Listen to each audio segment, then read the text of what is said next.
Assalamualaikum warahmatullahi wabarakatuh. Silakan berdoa terlebih dahulu. Bismillahirrahmanirrahim. Bismillahirrahmanirrahim. Raditu billahi rabban. Raditu billahi rabban. Wa bil islami dinan. Wa bil islami dinan. Wa bi Muhammadin nabiyya wa rasulah. Wa bi Muhammadin nabiyya wa rasulah. Rabbana zidna ilma. Rabbana zidna ilma. Warzuqna fahma. Warzuqna fahma. Allahumma rzuqna. Allahumma rzuqna. Fahman nabiyyin. Fahman nabiyyin. Wa hifdzal mursalin. Wa hifdzal mursalin. Wa ilhamal malaikatil muqarrabin. Wa ilhamal malaikatil muqarrabin. Ya Fattah ya Alim. Ya Fattah ya Alim. Iftah lana qulubana futuhal arifin. Allahumma ahsin akhlaqana bil ilmi walhamdulillahi Baiklah, pada hari ini hadir semua. Tidak ada. Siapa yang tidak hadir? Muhammad Hirisko dan Lipang. Keterangannya, kemarin kita membahas masalah hudud, yaitu zina. Dan pada kesempatan kali ini kita akan membahas masalah qazaf. Tahu itu apa qazaf? Tahu. Apa? Qazaf menuduh orang berzina. Menuduh orang yang berzina. Materi qazaf ini akan kita bahas. Qazaf itu pengertiannya secara bahasa yaitu menuduh berzina, atau melempar sesuatu menggunakan batu atau yang sejenisnya. Menurut istilah adalah hukum Islam, qazaf adalah penisbatan yang dilakukan oleh seseorang terhadap orang lain kepada perbuatan zina. Kemudian hukum qazaf sebagaimana di dalam Al-Qur'an surat An-Nur ayat 23, alladzina yarmunal muhsanatil mu'minati lu'inu fid dunya wal akhirah wa lahum azabun azim. Sesungguhnya orang-orang yang menuduh perempuan-perempuan baik yang lengah dan beriman dengan tuduhan berzina, maka mereka akan mendapat azab yang sangat besar. Bagaimana juga diterangkan di dalam hadis Nabi Sallallahu Alaihi Wasallam dari Abu Hurairah radhiyallahu anhu, jauhilah olehmu 7 perkara. 7 perkara yang bisa membinasakan. Maka Rasulullah ditanya, apa saja perkara itu? Maka Rasul menjawab, yang pertama itu menyekutukan Allah, yang kedua sihir, yang ketiga membunuh jiwa yang dinamakan Allah, yang keempat mengadakan yatim, yang kelima berlari dari neraka, keenam menuduhnya wanita baik-baik yang taat beragama Allah. Kemudian had itu ada kemarin pengertiannya adalah hukuman. Sedangkan qazaf menuduh zina. Jadi hukuman orang-orang yang menuduh zina. Maka di situ dicambuk sebanyak 80 kali. Yang merdeka. Kalau seorang budak berarti setengah, yaitu 40 kali. Dalam firman Allah Subhanahu wa taala juga dijelaskan di dalam Quran surat An-Nur ayat 4. Yaitu orang-orang yang menuduh perempuan yang baik berbuat zina dan mereka tidak mendatangkan 4 orang saksi, maka deralah mereka 80 kali, dan jangan kamu terima kesaksian mereka untuk selama-lamanya.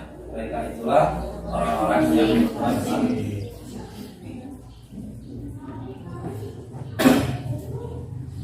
Kemudian syarat-syaratnya, syarat-syarat berlaku atau zat, gitu ya. Yang pertama, tertuduh berzina adalah muhsan.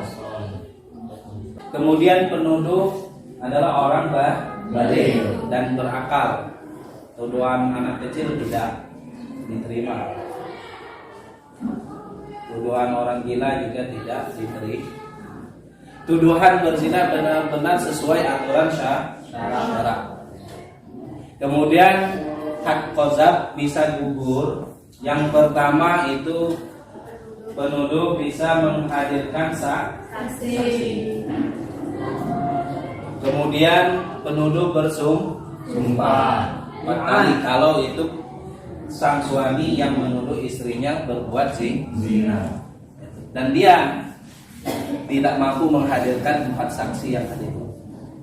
Kemudian yang ketiga, tertuduh memaafkan. Kemudian hikmah daripada diharamkan yang pertama menjaga kehormatan diri seseorang dan nama baik, ya, nama baik di mata masyarakat. Kemudian agar seseorang tidak mudah melakukan kebohongan dengan cara menuduh orang lain berbuat zina. Kemudian agar si penuduh merasa jedah dan sadar dari perbuatannya yang tidak terpuji. Mewujudkan keadilan di kalangan masyarakat. Nah, ini. Dari sini Pak akan memberikan kamu tayangan di depan, nanti silakan kamu cermati.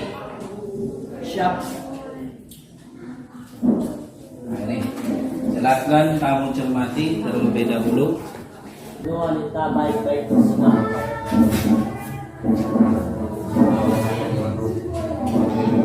Itu silakan diperhatikan. Silakan kamu cermati dan berilah pernyataan yang sesuai dari gambar tersebut.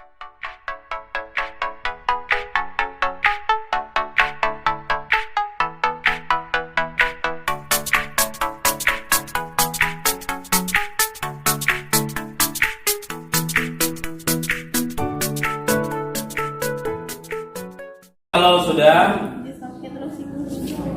dari gambar yang telah kalian lihat itu apa saja yang bisa kamu dapatkan, baik itu bentuk pertanyaan maupun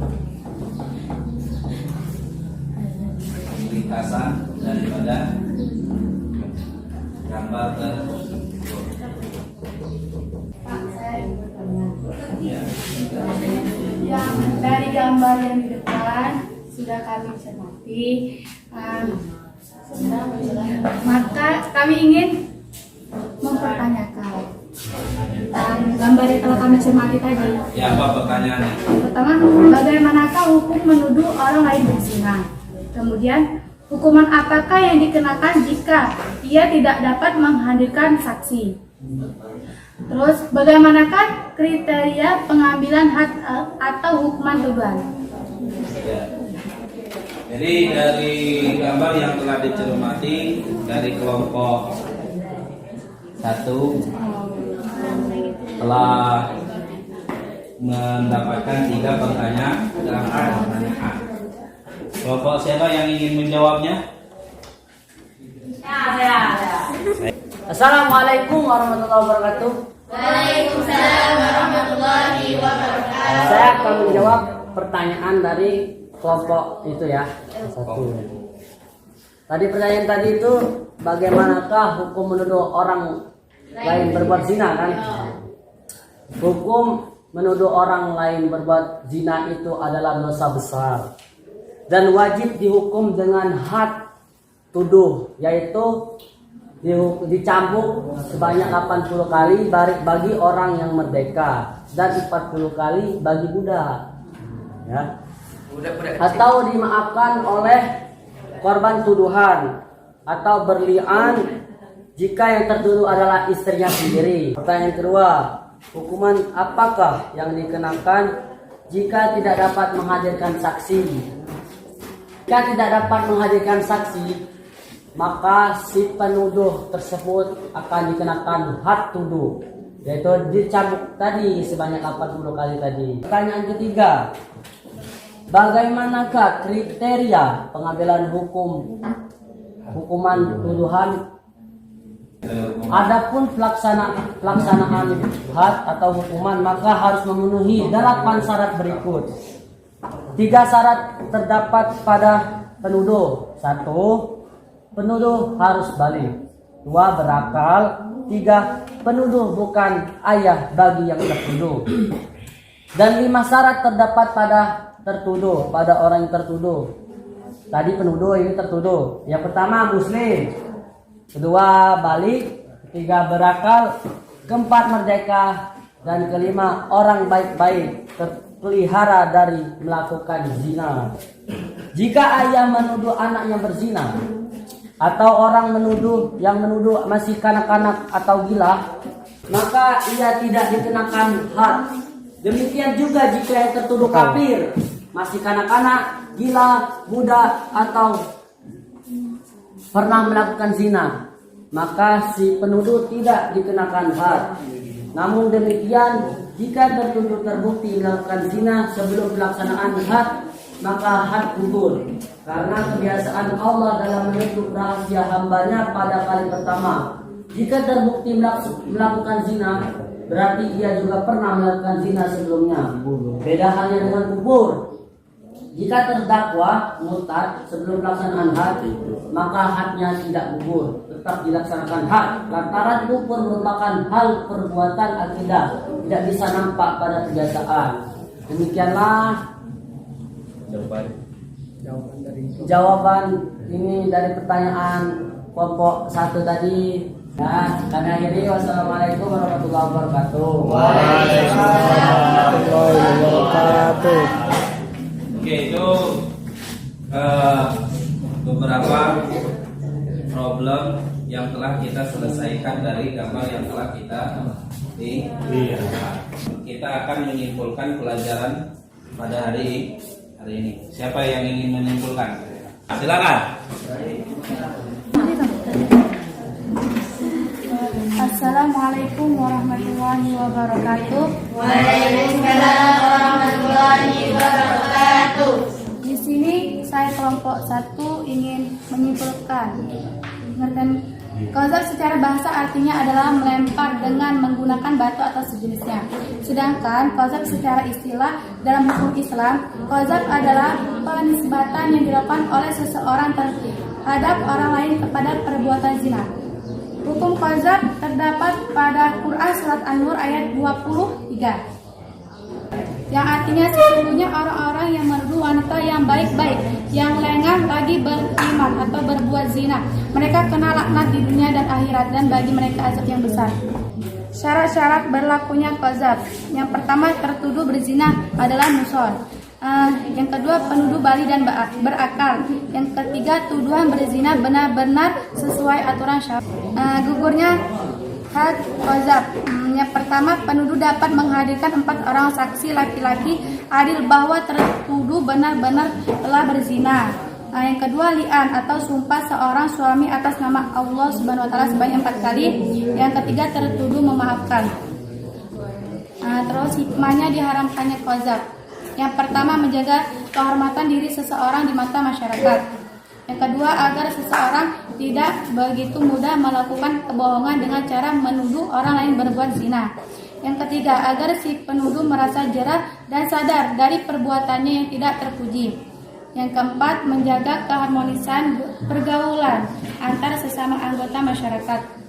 Yang kelima, mewujudkan keadilan di kalangan masyarakat berdasarkan hukum yang benar. Itulah dari kelompok kami yang dapat menentukan. Saya akhiri, wassalamualaikum warahmatullahi wabarakatuh. Itulah yang bisa kita simpulkan pada hari ini. Mudah-mudahan apa yang telah kita sampaikan bisa bermanfaat. Amin. Kita akhiri. Bismillahirrahmanirrahim. Bismillahirrahmanirrahim. Subhanallahumma Subhanallah. bihamdika Bihamdika